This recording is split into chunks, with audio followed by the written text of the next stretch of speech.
All right, this tutorial, that's gonna be my intro from now on. All right, this tutorial, we're gonna be covering files. This is a pretty simple topic. It's not anything, complicated to get your mind around.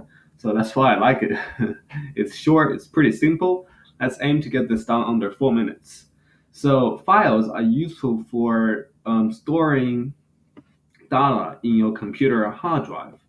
Well, you may say, well, usually when we store a file, don't we just make something equal to a number? Like if I have to store a number into Robert, don't I just do this and it will be fine? Well, of course, when we try to print Robert out, the the, the program will still run. Hold on a second. Let me get rid of that. The program will still run. And you can see the number 6 is stored into Robert. And when we call Robert, it prints out 6. But what happens when we are storing a number like that is the computer is actually storing the number into Robert when the program is running. Now, when the program is not running, the computer actually destroys that data and it's not stored physically inside our computer hard drive. Well, but with this technique, you can store things in your hard drive. Well, let me explain. It's a bit like this.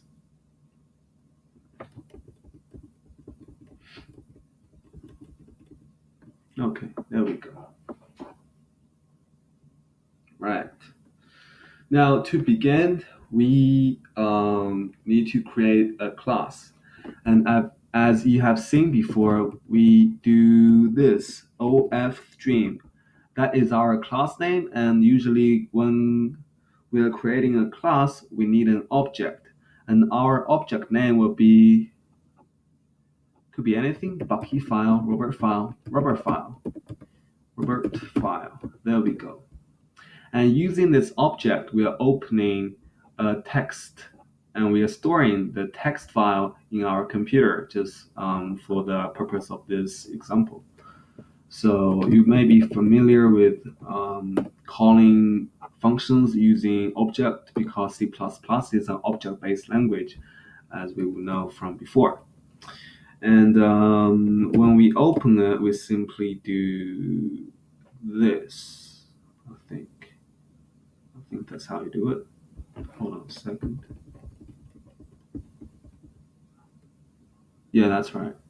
Sorry, I gotta look back to the to before to remind me of things.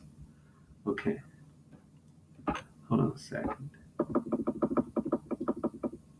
Okay, so all right.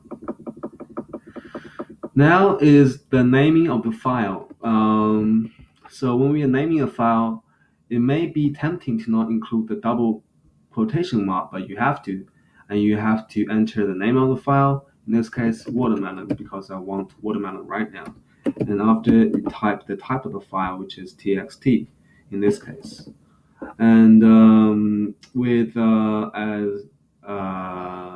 as you have seen before, Robert file now has opened with our Robert file. We have opened a watermelon text file.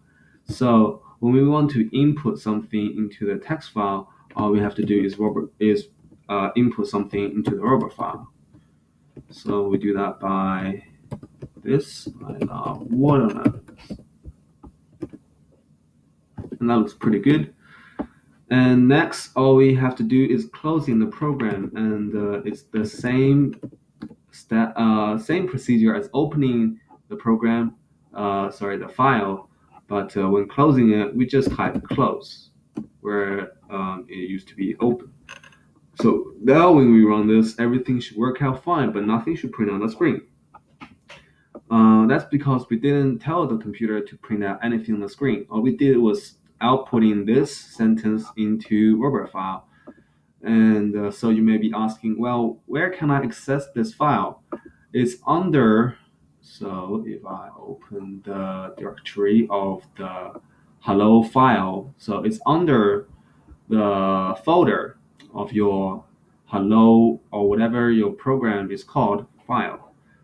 So it's under the folder. Now, when we open this watermelon, hold on a second.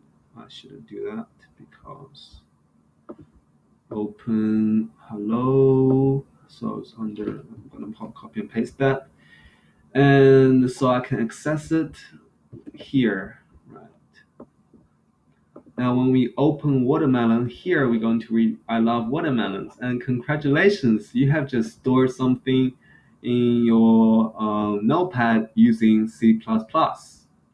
Pretty cool, huh? I think it's pretty cool. Okay, to recap, start with using the class OFStream, and using this create an object, and you can name this object any name because it's an object, doesn't matter. So I named mine Robert file, and using this object, you're calling open function, and this open function must be called open. If I name it OPN, I don't think it's going to run. Seriously.